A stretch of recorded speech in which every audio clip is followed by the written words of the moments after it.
Hello.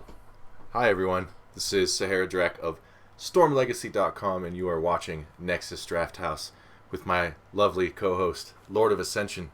Hi, Ryan. Hey everyone. How you doing, Danny? Good. Who thinks Ryan's cute? Say it in chat. Let me know. We'll take a poll. Okay. One vote right here, baby.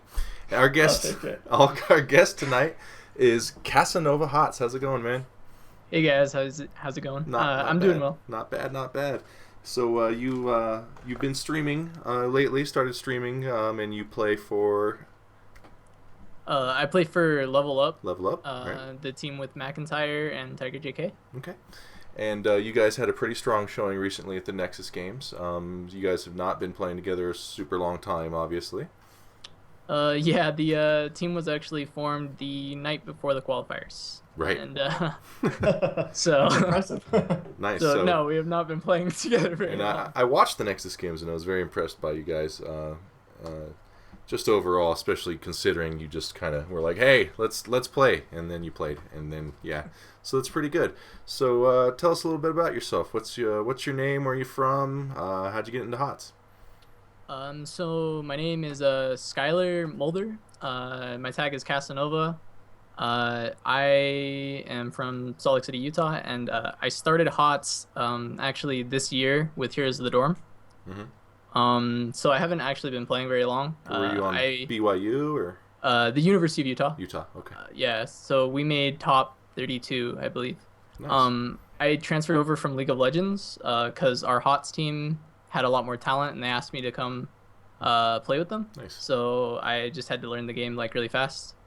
From there, like we played Collegiate Coliseum, which was another smaller collegiate tournament with just the Western region. And I met Michael Udall and Akaface there, and we lost to them in the finals, and they told me that I should try and go pro. So there you go. Now you're doing it. And I'm doing it. You know what, Ryan? I have never seen Casanova in person. I've seen him play, but we might have another up and coming amazing hairdo coming up from Michael Udall's title. You seeing this? Is this going to be the Heroes of the Dorm tradition? I feel a battle royale coming yeah. at some point in the future. Some great hair, man. Wow. Congrats. Thanks, Congrats. All right, cool. So, I like to ask this. I think it tells a lot about the player. What is your favorite skin in HOTS? Ooh, my favorite skin? Mm-hmm. Okay, so either the Santa Stitches skin or Zerg Hunter Zeratul. Those are like my two right there. Those are good. Those are both good. I really like the Zerg Hunter one too. Yeah, nice. Okay. Well, Casanova picked a couple drafts for us tonight from his recent games in the Nexus Games. The first one was between his team, Level Up, and let me get my notebook. I believe it was Gust or Bust. That's right. Yeah. So, this was game one between those two, and it was Dragonshire was the first map chosen.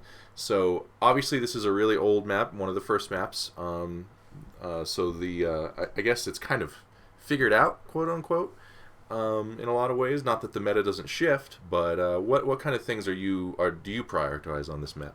So Dragonshire is really big about having both a solid laner and then a good rotation. So you want to have a good 4-man as well as your solid lane.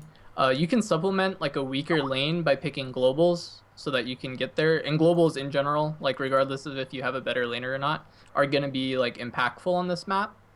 But with the recent patch, it was kind of like strange to draft in general because there were so many new heroes that were just like randomly good. Like right. Beforehand, you would never think that you would want to first pick Malfurion or pick Malfurion in the top. Right. Then there's like Zarya being thrown into the mix. Alarak, a lot of people were saying like he's the best melee assassin right now. Yeah. I tend to agree with them. Chen is already had impact on that map, and it was like coming back into the meta like huge because he's very strong right now. So there's like quite a bit of a shakeup for this. It was a pretty kooky patch, yeah, which is good. Like I mean, we got to see so much that we didn't see before. Yeah. Well, yeah, I felt like so much of it was so unexpected too, right? Like I feel like the Melf just kind of came out of nowhere. But yeah. People playing on PTR had said that Malfurion was the best healer. I didn't play any PTR, so I was like, are you? Extra surprise for you. I was like, are you sure? Like, Malfurion? Or That's Chen odd. too, right? I'm just so used to Chen being terrible. Right. What was that? You just learn that Chen is a bad hero, but he's not anymore. Yeah, especially someone like me who's newer to the game. Like, I just came in at dorm, so like some of these heroes have never seen play in my entire Right. HOTS career. You're Like, you're they just oh, there's they that just- hero's in this game. like I just had to recently pick up Chen. Like, he's my role, but I'd never played Chen before. Like, I'd never played a game of Chen, so I just had to like learn him. I've been spamming a lot of Chen recently because it's like, wow, he's really good now. I gotta learn how to play this hero. Yeah, you know, Yeah. Where do you think he fits in the current warrior? I think usually your melee assassin player is gonna play him. I think he's more of a bruiser, like a Sonya type role, Illidan type of thing.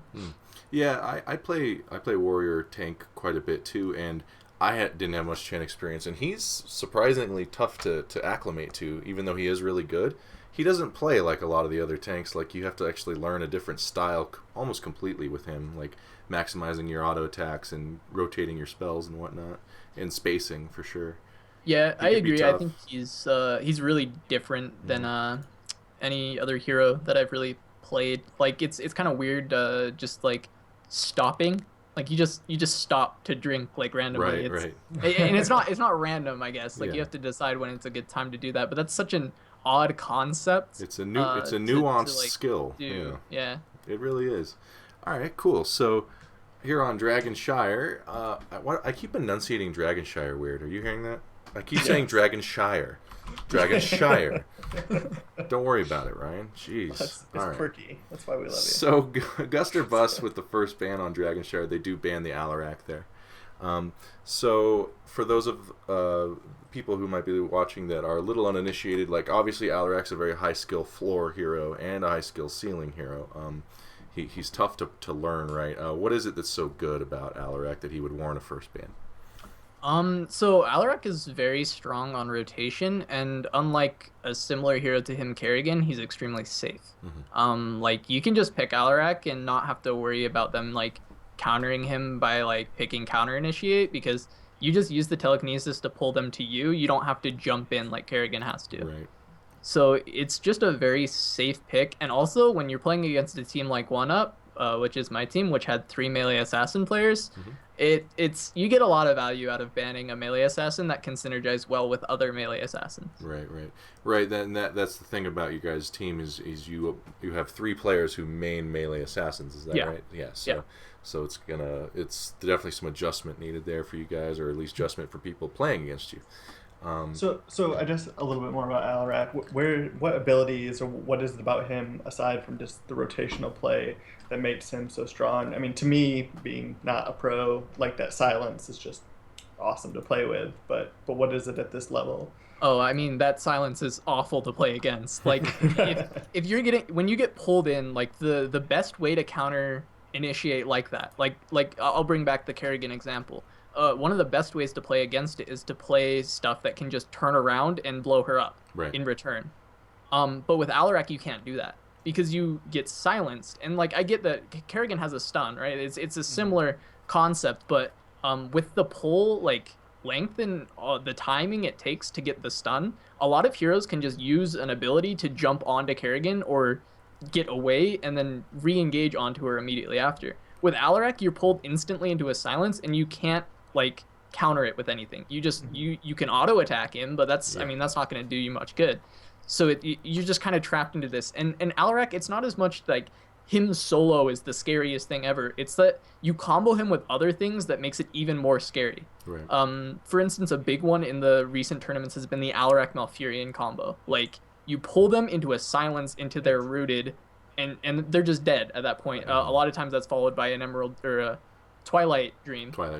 Yeah, Twilight Dream after, which is then you're silenced. I think a total of like 4 seconds, which is, I mean, that's absurd. Too long. And then it's even more post 20 if they upgrade it. Oh, so, yeah. I mean, also like the silence at that point almost doesn't matter because it does so much damage that you're just dead. Right. Yeah. So okay, that's good to know. Now, and the other thing to note about Alarak is Kerrigan has to take a talent to have an escape.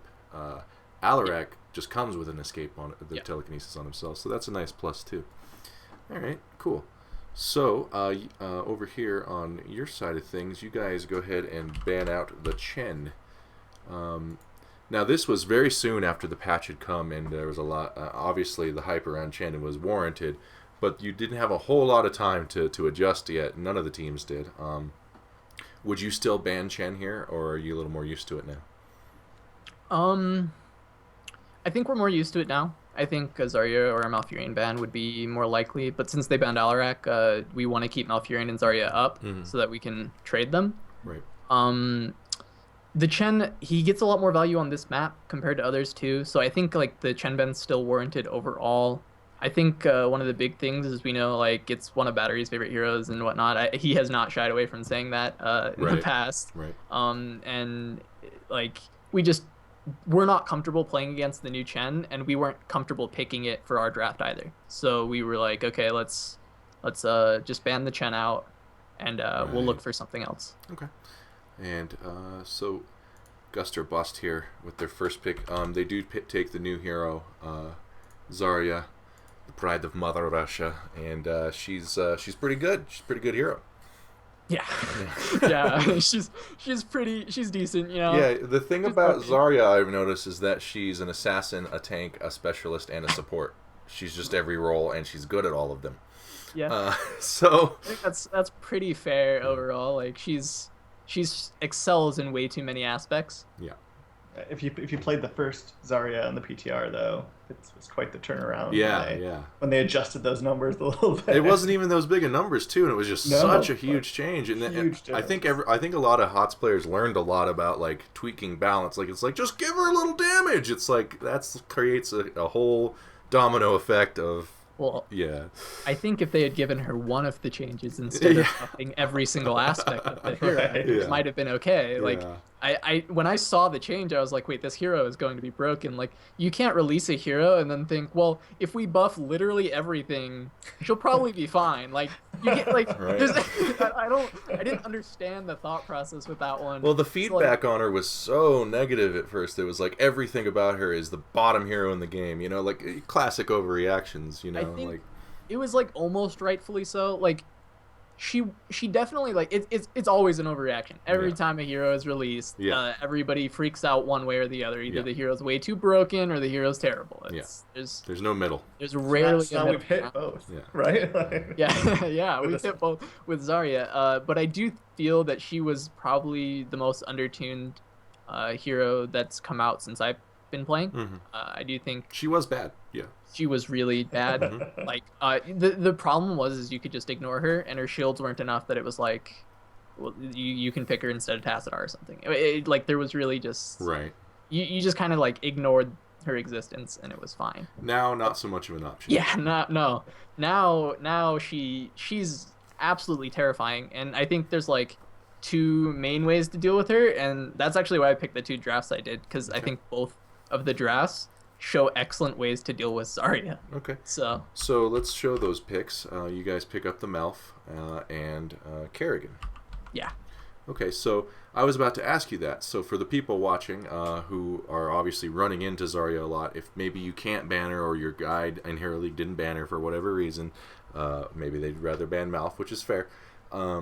How do you deal with Zarya, and how does that play in here? I will say in Hero League it's a lot harder. Right. Because it's, I think dealing with Zarya requires a fair bit of coordination. One of the best ways that we found in a short amount of time, like I'm not saying that these are the ways that are definitely the best ways to deal with Zarya. These are just the ones that we figured. It's a theory. As quick as possible before this tournament. We're like, okay, this works. This is working. One way is to just kill her instantly. Right. She actually is not that tanky. Like, she's got her shield, and it's pretty, decent. There's, like, a good amount of bulk on it. But, like, you can pick a comp that just one-shots her, and it's not that hard to pick a comp like that. Yeah. And so that's why you see us go for Malfurion and Kerrigan here. Kerrigan not so highly in the meta right now. I wouldn't recommend picking Kerrigan that often, to be honest. I think she struggles a lot. But when you have three very good Kerrigan players, you're able to fit it into a comp, and when a burst comp is what you want, she fits just fine, especially on a map like D-Shire where you're rotating constantly. Yeah. You guys should have named yourselves Queens of Blades. Ooh, that would have been good, Yeah, actually. see? Huh? That's a spicy meme there, dude. Yeah, thank you very much. I like it. I'm good at that. So So one many talents. one thing I was gonna say was he's banned, but if you're going the burst route against Zarya, Alarak could be a very good answer to that. Yeah, we She doesn't 100% even get her. prefer Alarak actually in that scenario. She yeah. can't get the shield up at all. That helps with bursting her quite a bit. That's what I just did in my game right That's- before the show. Nice. That's So. I think that's probably the best counter to a Zarya first pick is get Malfurion Alarak, but I think the chance of getting that is like kind of low. I don't see like if that starts happening in drafts, I wouldn't be surprised. Like if people need to ban other things, but I feel like either Zarya is not going to be first pick priority, or she's going to be banned, or maybe like Alarak or something will be banned. I'm honestly excited to see like the next event, or honestly just like to scrim, because I want to see what people are really bringing right now, because I don't fully know the whole meta, but I do know what was going through everyone's heads in this tournament. It's just kind of like, let's figure out what the best is going to be. The meta is definitely up in the air and definitely in a bit of flux right now leading up to BlizzCon, so it's pretty exciting. I definitely like where we're going with it. And I'm pretty sure Samuro is going to be playable by BlizzCon, so that'll be interesting too. Yeah, who knows? Yeah. I'm excited for Samuro. Yeah, you guys are melee assassin players, yeah. Yeah, that's right. Fit right in. Yeah, that's good. Just a quick break to talk about the new hero. I love that he's just all Warcraft 3 spells. Like, I think that's awesome. Except for his second ult, I guess. But I'm excited about him. So, yeah. Let's see. Are we at the ban phase? No, we got 2 picks coming here from Augusta or Bust. And they do pick ETC for the main tank there and Li Ming. Yeah. So, what does that tell you? So, for us, that really just looks like denial, but at the same time, it's like really strong picks. Like when you look at a comp that is running Malfurion and Kerrigan, like they want to one-shot you, right? So 2 picks that we would want on our lineup are Li Ming or ETZ. Like those are 2 excellent picks for our lineup, but at the same time, like they're good for their lineup too, because they haven't committed to a comp yet. They first picked Zarya. Like that's right in this patch, she fits in basically everything. Like she's just like a shield bot that does a lot of damage, and she has high impact ultimates. So she's just like a solid pick. So they go ETC Li Ming. It gives them a strong rotation because anytime Kerrigan wants to go in, ETC can just slide her, and they can follow up off of that. So it adds like this additional like dynamic of like who's blowing up who, right? Like if you go in and hit your combo, are you still gonna get that kill before they slide on you and kill you instead? So you have to really like play around the opponent, and a lot of time that leads to this dynamic being of you're focusing ETC, because if you combo ETC, he's not sliding you. Right. And then Zarya's around, Yeah, of course. So just as a note there, based on this, you see the ETC pick right after Zarya. For people who are watching, you can't really, well, you can, but it's really tough to play Zarya as a solo warrior. Is that I would a fair not statement? recommend that. Yeah. I would not.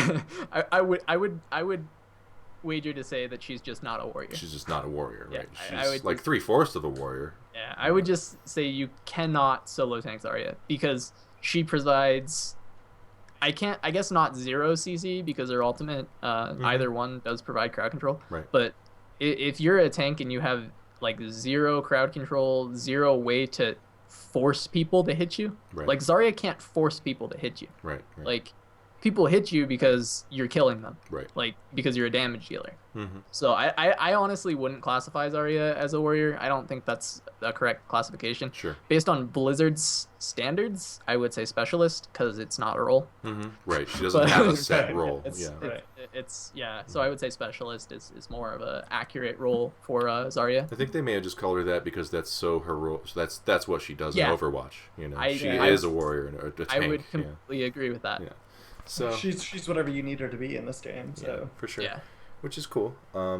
So you guys then go into the ban phase and you ban out Ariel. What is it about Ariel? Is it she's just the next best available good healer? Is it some kind of synergy on their team that you see?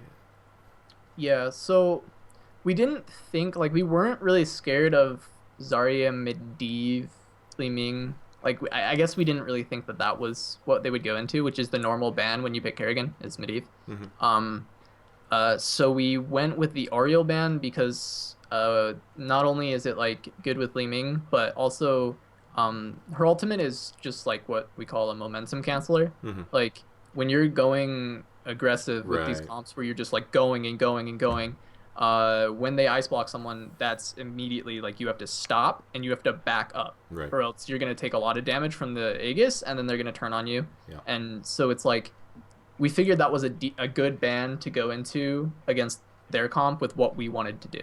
Okay. Right, with your Kerrigan, you can really cancel out a lot of her damage with that die, right? So Yeah, and that's the biggest strength of Ariel is that ult. It just the momentum it stops. Yeah. Okay, cool. So they go ahead and ban. So they've got 2 tanks, and you guys don't have one yet. So they ban out Muradin. So this looks like just. Oops, I accidentally hit pick Muradin. But yeah, they ban Muradin. Is this something just kind of choke out the tanks for you guys, or do you have a great Muradin player? Or? The Muradin ban was like fairly expected, but at the same time, it was like, well, Johanna's still up, so we just don't care. Yeah. Like ideally we get. Well, honestly, like we were thinking maybe we want to go Muradin just because he's so strong right now, and like it gives us another stun. It's great follow up, but like even after the ban, like thinking about it, it's like, well, we want some really strong wave clear for the rotation, and we had a decent idea of where our comp was headed, and we figured like, well, Joe might even just be better, like wave clear wise. Wave clear wise, yeah. And so we're not like we're sitting here in the draft like we're thinking, okay, Muradin's banned, they have ETC, like who's the 3rd best tank? Well, it's Joe. It's Joe. So then we're just thinking, okay, now we have to think, do we want the Joe? Do we want the rotational, or do we want any of the other tanks that are options? Because there's still other things to think about, because Leoric has wave clear, right? Leoric's good against tanks. Right. Tyrael, like we're just sitting here when you see a Muradin ban, and we're just thinking about every other tank, like what are their strengths, what are their weaknesses, what are they going to do for us in our comp, and like trying to figure out what to do. Because like a Tyrael, like for instance, because I can let you keep going so I can we can see the next the next pick, because so you get Thrall and Vala. Yeah, because we go Thrall, right? So we're thinking, well, Tyrael, double melee assassin. This is like our like signature comp from like beating DTS, kind of, is playing double melee assassin with a Tyrael just going aggressive and pushing people back. Right. But we go Thrall Vala there because we know we don't need to pick a tank in this rotation. And that's something I want to point out to cause that it seems very simple and basic, but if they choke out your warriors or whatever, that means you can wait to pick your warrior, because they're not going to take 3; they have 2. They've used all their bans, so that tank pick is now perfectly safe. Something I forget a lot, actually, in drafting. Yeah. I'm like, oh, they're taking away all the healers. Get a healer quick, and it's like, well, no, you don't. They have 2, and they banned a 3rd. Like, you don't need to calm down, bro. So yeah, just something I wanted to interject there for people who maybe haven't thought about that. But, yeah, they're not going to take your Lily, Danny. Thank you. Yeah. I've never played Lily. I think I have like twice. But yeah, so Vala and Thrall. So you melee is 2 strong melee assassins, and then a nice ranged assassin and the best healer right now. Yeah. So we basically are like, okay, so at this point they ban Muradin. They're trying to choke us out of tanks, I guess. So we're like, okay, well, we can just last pick tank. We're not really worried about that. Let's like figure out how we want to do our comp, right? So we're like, okay, we need a laner. Thrall, we have Chen ban. Thrall's probably the best laner available. There's another one I think beats him personally. I might be wrong. I might be really dumb, but we'll talk about that one in the next draft. Okay.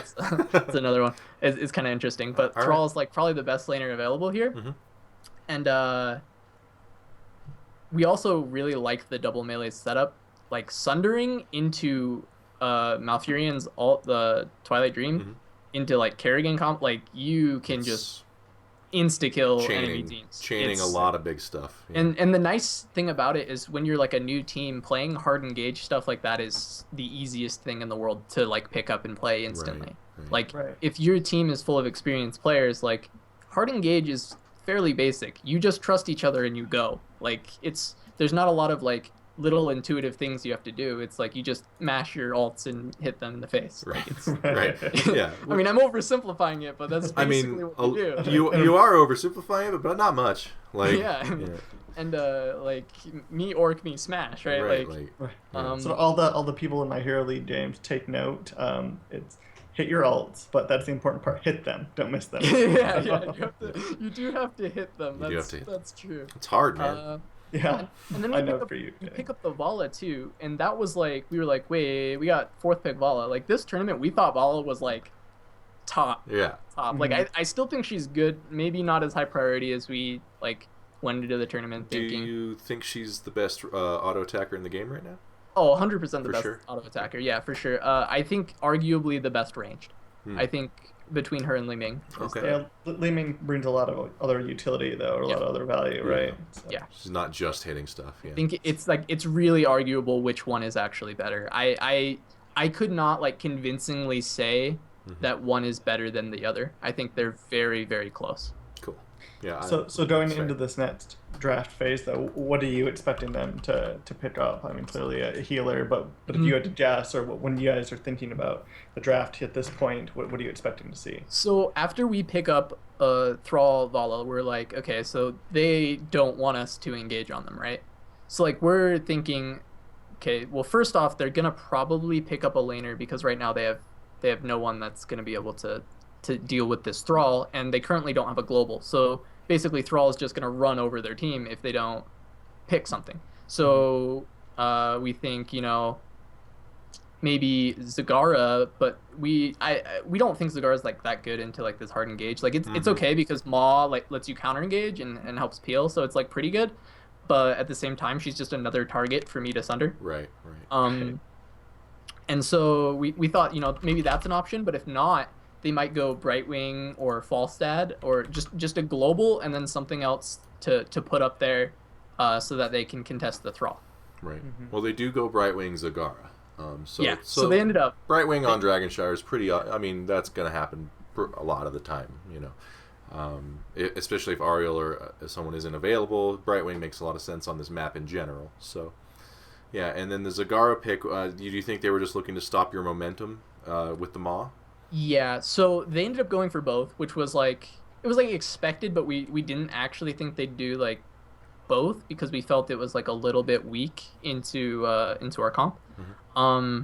The reason I'm sure the Zagara is just to match the Thrall straight up. Like Zagara plus having a Brightwing on your team means you win top lane. Solo like, laner, yeah. You win it because you have the Brightwing. But Zagara doesn't. It's not like Zagara just like gets destroyed by Thrall. Right. Like Thrall should win, but you lose the push overall. So like Zagara is gonna start taking your ammo, but you just have to try and like take her HP bar down so that you can eventually like solo kill her with Sunder, or you can take the point. Like those are like your two options, because she's going to push you in and you can't stop her from pushing you in. Especially if she has a Brightwing, you can't overcommit or you get ported on and you die. Right. Yeah. So, it makes sense. Like, and then for like late game they've got Emerald Wind and Maw. So it's like it's good pickups against our comp overall, but we thought like, well, Brightwing's not going to be able to save anyone if they get comboed, right? Like there's not like she doesn't have burst heal. Divine Palm, yeah. Like her only benefit there is trying to take out some of your burst with Volley, right? Yeah, exactly. So we're thinking like at that point we're like, okay, we're in pretty good shape with our combo. Like the draft went the way that we kind of wanted it to, but at the same time, Gusterbus picked answers because their picks are like to win dragons.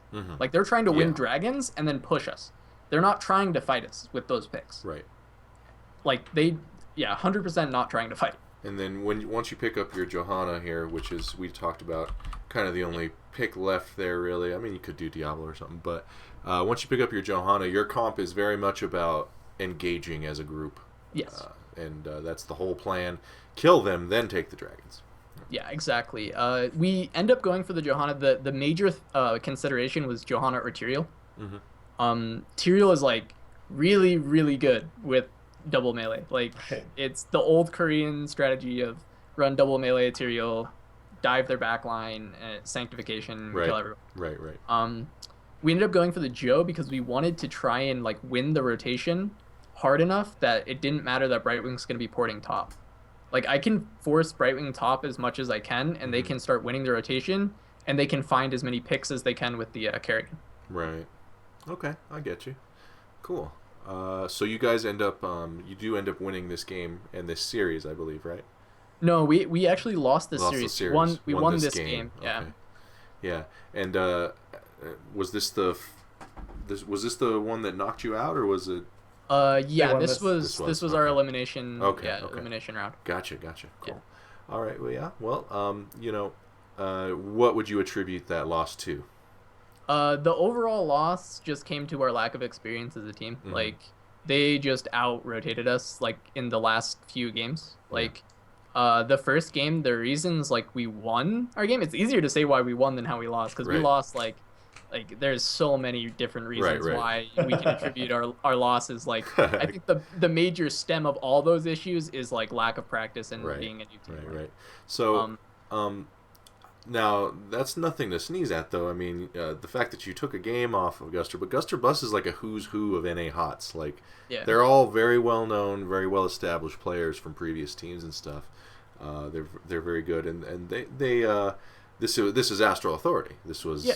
Up until recently, they were Astral. They were a top 4 team. Yeah. So it's, we weren't disappointed by our performance overall. Good. Like, we were like, okay, we took a game off of Astral, like new Astral, Murloc Geniuses. We took a game off of Murloc Geniuses. Right. We took a game off of Old Astral, Guster Bus. Like, we're like, okay, that's great. Like, this team was thrown together last minute. 3 of us hadn't top 8'd before. And we came and we take a game off the best team in NA and another top 4 team. Like, we're like, all right, Take that. like, that's great. We take Great those, first start. right? Like, yeah. There you go. Yeah. Cool. Hey, Ryan. Hey, Danny. What's up, dude? Just chilling over here So- talking some HOTS. Sup, girl? Do you want to give away a BattleNet gift card? Oh, let's do it. Let's do it. I'm going to show it because it's so beautiful and shiny and worth 20 entire American dollars. But only for your video games.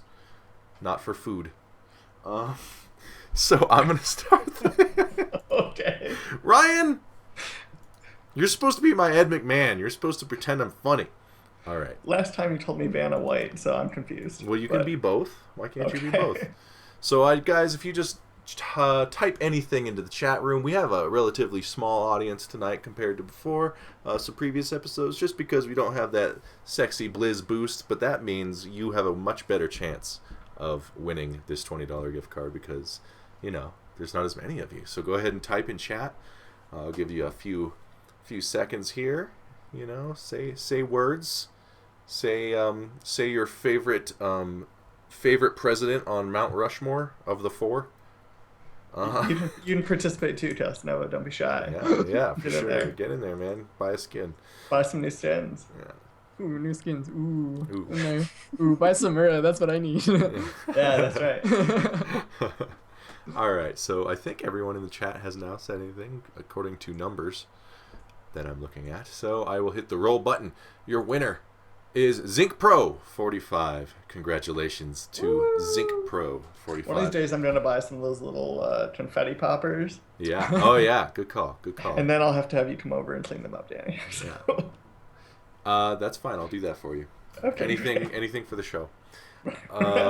So, yeah, just send me a message here on Twitch, and I've got the card right here, and I'll give you a little code, and then you can go buy.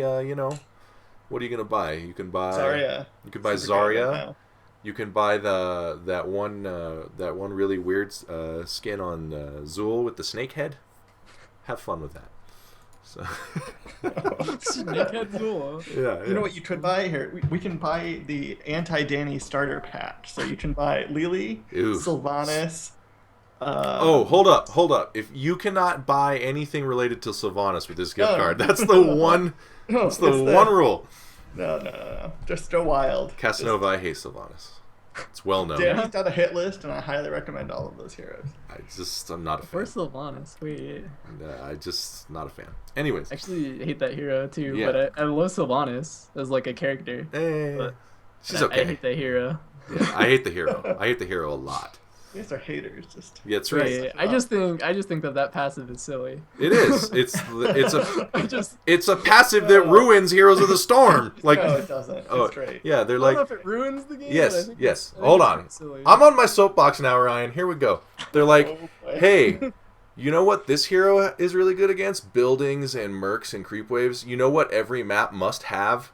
Those. Every there's big map. silence. There's an escape. There's wave clear. Yeah. There's a lot of benefits here. Tell me about I it. think Tell other me. than the passive, I love the hero. Yeah, everything's fine but the passive. I just hate the passive. The passive bugs me because It's it's just just- like, it's- you're like, really? Like, just my structures don't work. It's like, the whole time. it's anti-hots. Her trait is anti-hots. All right.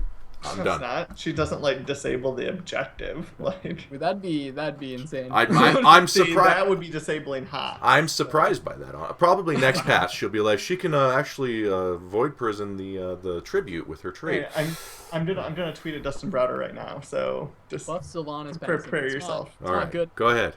Feel free. will. Knock yourself out. Anyways, this next draft, we're gonna go back to drafting with Casanova. You guys played against Astral Authority.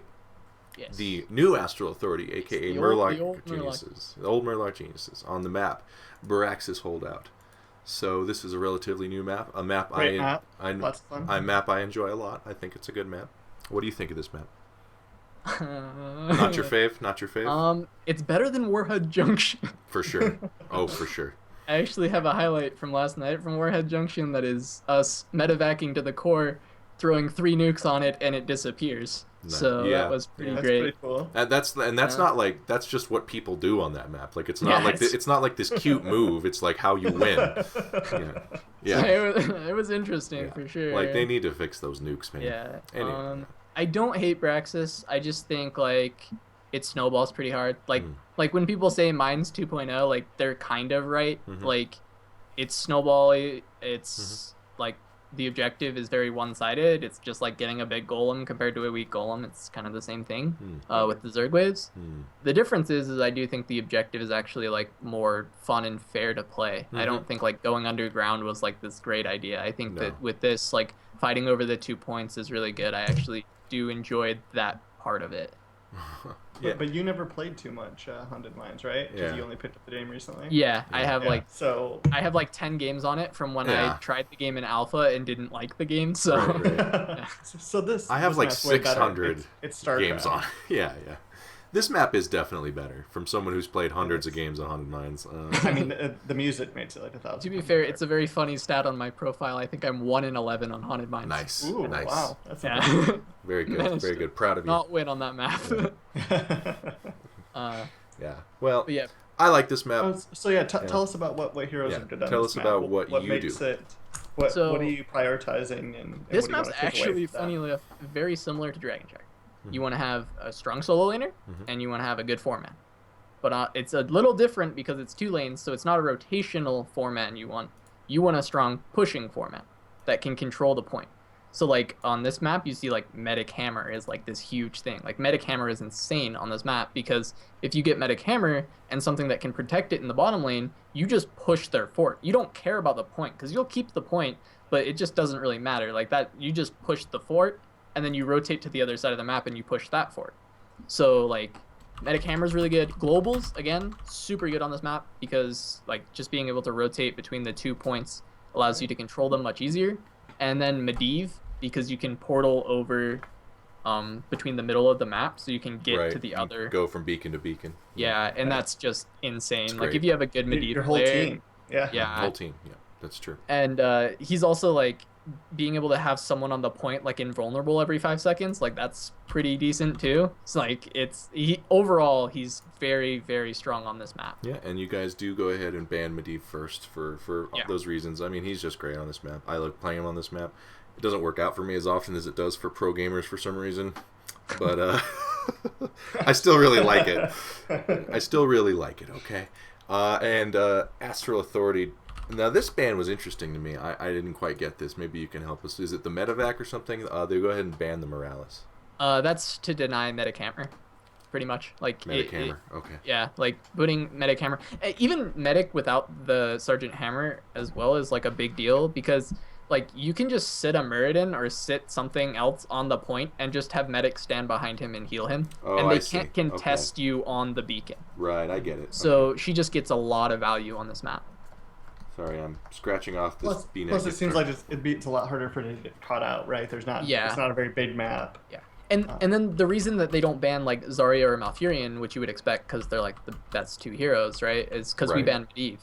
Right. So if they ban one, they're just giving us the other for free. Right, now they're kind of locked into the trade. Yeah, you gotta just trade it at that point. Okay, that makes sense then. Yeah, I hadn't thought about that aspect of Morales when I was wondering about it, but that makes a lot of sense. You can just like if you have a Rexar or something, you're just like the bear sits there and I heal the bear. Yeah, even that, yeah. Stuff like that. Okay. All right. So where'd my book go? I was sending that gift card to homeboy there. All right. So they banned Morales, and then again. So first pick again. This time for your team is the Zarya. Yeah. So we go with the Zarya. I mean, like in retrospect, like Malfurion might even be a better pick. Like we're still trying to figure that out. Like it's hard to like decide who's necessarily better. Right. I think theoretically Zarya's more easily countered than Malfurion is. Mm-hmm. But really there's so much more testing that needs to go into it. Right. But really it's just not like too surprising of a pick. Like someone first picks Zarya, you're not like, whoa, first pick Zarya, that's insane. Yeah, like, yeah. We're just like, yeah, Zarya's a pretty good hero. Let's go ahead and take her. She's good. For sure. Okay. Cool. Let's see what else we got here. Oh, I lost my web page. Okay, so this is where things get interesting to me, and this is a hero I've actually started playing on Warhead. I haven't tried it on this map yet, but the Dahaka pick, and then the Alarak. So Dahaka's advantage here, pretty obvious, I would think. You know, he can burrow from one beacon to the other. I would say that's probably why he's getting picked here. Any thoughts on that? I think those were their last two picks, right? Oh, was it? Because I think they went Malfurion. Oh no, I did it backwards. Okay. I think they go Malfurion something here. I would assume they go Malfurion. There you go. No, I don't have a Malf on this. Oh yeah, yeah, you're right. I did it backwards. Yeah. My bad. Okay. My bad. Malfurion. Yeah, that makes Spoilers. sense. Malfurion Li. Spoiler alert. Malfurion Li Ming. Malfurion Li Ming. There's no Dahaka. Shh. I do want to preface like this entire draft by saying like we got absolutely spanked by Astral on this map. Did you? Like we like their draft, and the reason I picked this draft is because like they just did something so like different and cool. Like it was just like, whoa, like we didn't expect that, and we got dumpstered by it. Yeah. Like we just were like, oh, okay, like this game's over. Yeah. Like, well, and it starts with Malfurion and Li Ming. Yeah. So they go Malf Li Ming, and at this point we're comfortable, right? Because that's just like a normal thing. It's pretty standard opening, yeah. Mm-hmm. We're like, okay, so Malf Li Ming. Li Ming's really great on this map because when you're trying to contest the point, it gives open avenues for Li Ming to freely poke. Right. Very like simple. Like she's good on every map because she's Li Ming, but like specifically on this one, she's good because of that reason. And Malfurion's the best healer, so it's like very standard first two picks. We're like, okay, right. Like what can we do here? What do we want to do with the Zarya? Like we need to pick. We still need a laner. We still need to finish out this bottom lane so it's really strong. Right. And so you guys do then pick up Vala and Muradin. Yeah, that makes sense. Right. So you have a laner and you have a now Muradin is just a very good tank overall. Do you think he has any kind of advantage on this map or against this comp? Because earlier you were saying maybe Johanna's better here, but here what makes Muradin better? Yeah, so here I think Muradin's better. Muradin's like probably the best tank. Like it's always like, is it Muradin? Is it ETC? Like which one? I think like Muradin's probably the best just because like he is the beefiest. He has the most sustain. He has a stun as well. So like overall he's got good things. Like the attack speed slow and the slow, like that's extra too. And now that the third wind is so prominent on maps like Battlefield of Eternity, I think he's head and shoulders the best tank because he's just like, I live in the middle now. Like I'm never going home. Yeah, I was going to mention that too. On this map, when you fight over the objective in the middle, like being able to just back off and then walk back on with full HP and not have your healer have to spend all their mana on it is like a big deal. Right. Like, because you can give up the spot for like a few seconds. Yeah, if you're holding one. Say your top laner's like, yeah, I've got control. Like you can just back off, heal the full, get back on, and you're going to be able to start winning. Right. That's great. And then, like I mentioned earlier, I think between Vala and Li Ming, those are just the best two ranged. Like, There's a lot of auto attack. opportunities here for Vala, right? Yeah. So, For sure. And Okay. even like in this map, you're always going to be 10 stacked in the bottom lane. Like you're always going to be 10 stacked. So those multi shots are going to be hitting for like 400 or 500 damage. Just it's busted. Yeah. And that's the definitely a key thing with Vala. The new Vala work is I've never played Vala in my life till she was reworked, but your multi-shot and all that once you're fully stacked versus just casting spells to cast them is a world of difference. So she really unlocks when you learn to keep her at 10 or have the opportunity to keep her at 10. So yeah, all right. So those are good picks from you guys. They don't pick up because it's time to ban. I'm reading this backwards. They ban Ariel.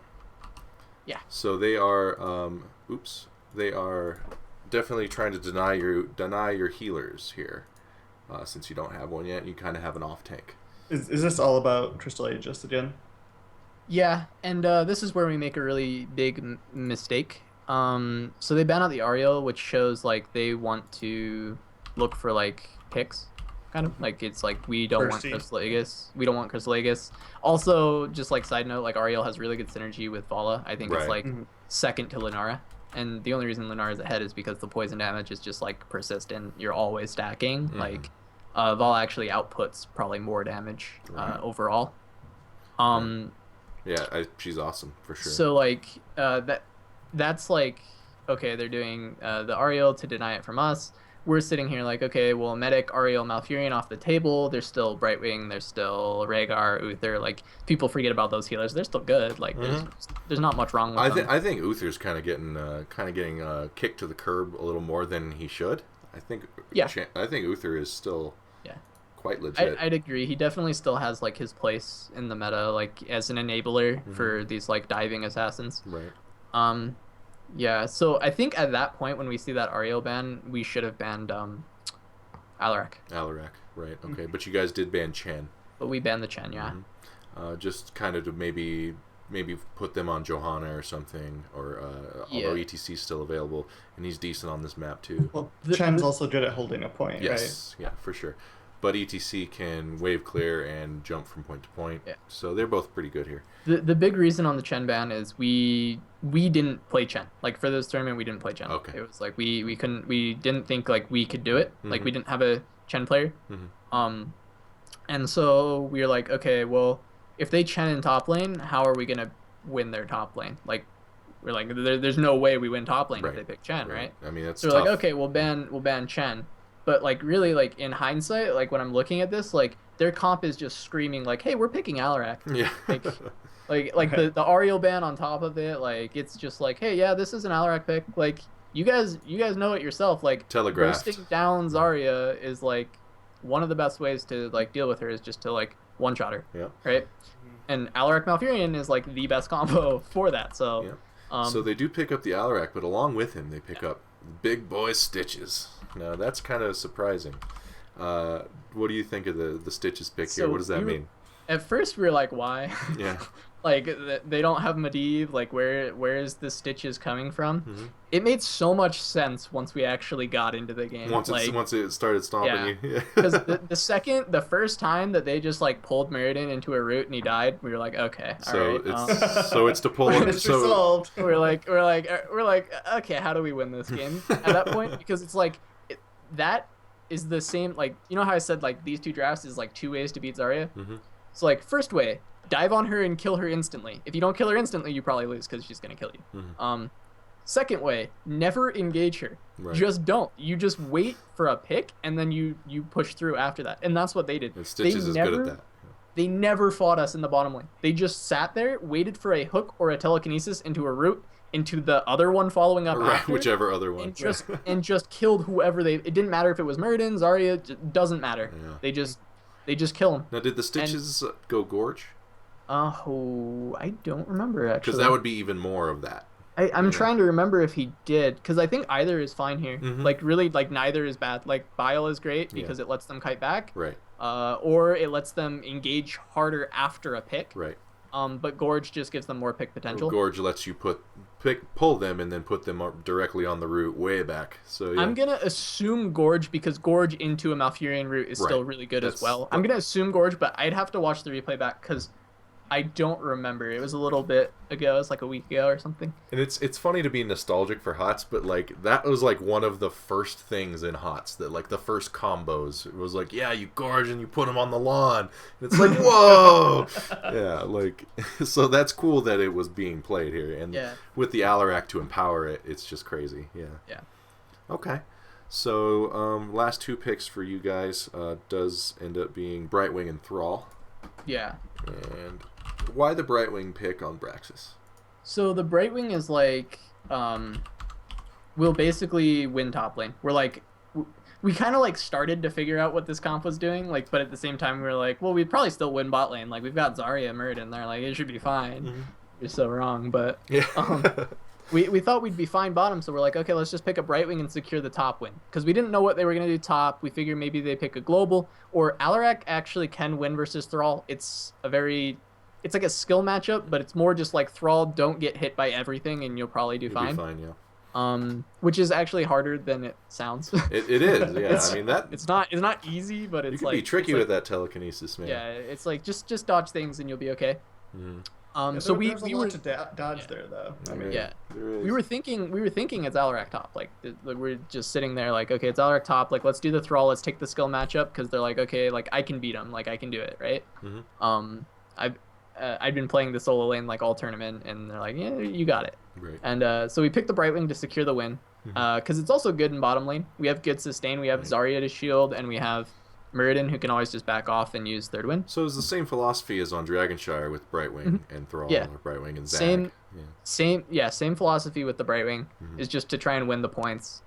It also helps that Soothing Mist, right, on a small map is generally better than on a large one because you're generally closer. Yeah, exactly. Because he's just grouped with 4 people the whole time, so it's just constantly going off. Like it's definitely good here. Wonder if you took Brightwing, if you could make a case for the bribe talent because of that. Maybe. Yeah, actually, I think of like any map, like the small maps like this, like that's where you can make a case for the bribe talent. Like Braxis would be a map. I think usually you still want to go hyper shift because you want to be able to get around the map. But I think if you are going to take bribe, like that's probably a good time. This is where to do it, Okay. So this is something completely shocking to everyone, I'm sure. They end up picking up Dahaka for the last, and I'm kind of feeling this hero lately, and I liked this pick. But can you maybe tell us about the Dahaka on this map and what it did? So my theory is that Dahaka just beats Thrall pre-7, like straight up. Like post-7 you win as Thrall. You get a follow through, and you can just burst him through his healing, and it's fine. But he shoves you in fast. Like he uses primal aggression, the talent on level 1 talent, and he shoves your wave instantly, and you're like, oh, okay. Yeah, I hadn't played a lot of Dahaka till Warhead Junction because Dahaka's strong there, and I didn't know how much damage primal aggression did to waves. I was like, oh my god, this is faster than Johanna ever would clear. Like it's awesome. So and the thing is like I hadn't played this matchup in a long time, so I didn't really. I thought I was gonna like just crush the matchup. I'm like, I'm Thrall. This is not Chen. I win, right? Yeah. So I walked up to lane, and the first thing I get tongued and I eat like 30% of my HP. I'm like, okay, great. Yeah. Good start. Like great start, great. And then after that, like he shoves my wave and he just heals through your lightning poke. Right. Like you press Q, he just presses D, clears another wave, and then does it again every time I hit a lightning on him. And so it's like I can't do anything to him. Yeah. Like I root him, he tongues me and does his little circle thing, and he just like he actually wins the trade. So it's like okay, this is not good. So we had to send Brightwing up to help me. But meanwhile, like even when Brightwing wasn't even coming up, like Brightwing would be gone for a second, someone gets hooked bottom lane, they get rooted and they're dead, and it's like, okay, this is a disaster, right? Like their comp actually just worked so well. Like if I want to rotate down to try and win the bottom side of the map because I can't win top, Dahaka just Z's down. He's just so with you. I can't do that. He's just there. And so there's not even an option for me to rotate. And he also shoves so fast that he can just burrow down to bottom lane, secure a kill, and someone can pivot up top while they wait for him to walk up. And like there was just, it was so oppressive to play against. Like it's a very smart comp from Astro. Like I commend them for this comp. Like I think it was really, really cool. Yeah, and we're talking about Dahaka. I think there's definitely something to be said for him being a secret solo lane champ, because what you need two things to be a great solo laner, right? You need wave clear and you need sustain. Once you hit level 4 and you get the the one who collects the extra essence from minions combined with the level 1 talent, he heals in lane more than Thrall can ever dream of. Yeah, You know, yeah. like it's crazy. Yeah. So it's So yeah, we could see I more to think Haka. on this map, it's really good, Mhm. especially because like the one thing they did a lot in game is they'd get a kill bottom and then immediately Psalm would rotate up on Alarak and they would gank me. Right. And like I don't think I died. I may have died one time to the gank. I'm not sure if I died or not. It's a lot of pressure either way. But it would drop me to like 100 HP Mhm. or force a Brightwing Z. Right. So they can't even take advantage of the fact that he rotated because Brightwing has to Z up to save me because they shove my wave in and then he telekinesis me over my wall and like they're just like in my face pushing my lane. So we need the Brightwing to Z up. And it's just like we could not deal with it with the draft that we had. Right. And I mean also it's like there's like a play like obviously if we play better like it would have been okay, but like at the same time Sure. like their draft was just I think it was like really well thought out and put together. Mhm. It seems so weird with the like triple melee with like not even that much damage in the melee, but Right. like when it comes down to just getting rooted into a Twilight Dream with a Gleaming Blow Up, like it just doesn't matter. It doesn't matter who you are. Yeah. Yeah. With the Alarat silence. With the Yeah, Alex, yeah, of course. Yeah. for sure. Just in case you get away with a sliver, he'll pull you right back. Yeah. So I think this draft is awesome too, and you said they pretty much walked all over you this game. Oh yeah. No, it was not a close game. Yeah. That's a really cool comp. All right. Well, you know. Well, it makes for a good instructional video. Oh yeah, here, for so. sure. Like Yeah, and you know Case study. we're all about instructional here. So actually, I was going to ask you if you could tell people watching at home, just from your own experiences, what's the one thing they should take into like Hero League or their own games in Chair League or what have you about drafting? Like what's your best solo drafting advice? like as far as Hero League, just draft what's good. Right. Like Play like, meta. Yeah, just like I hate to say like just like be a meta sheep like because like oh sorry. Yeah, all right. That was a cool robot.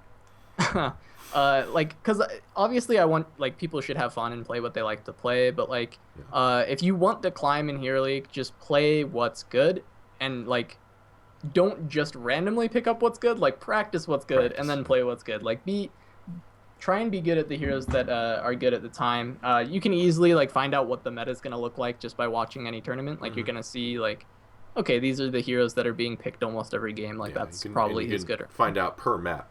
You can also watch Nexus Drafthouse every Thursday. Yeah, you can also watch Nexus Drafthouse every Thursday and you'll find out what's really good. Yeah.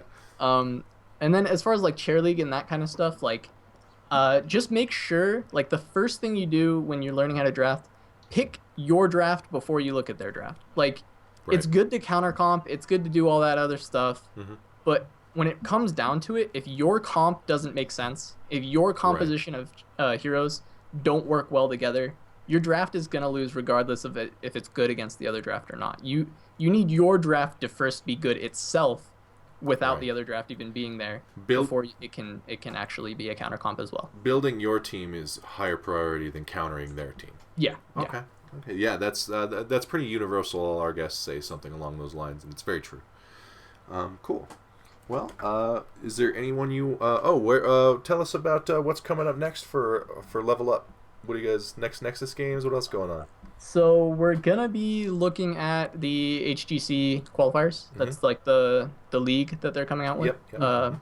So we're looking forward to that.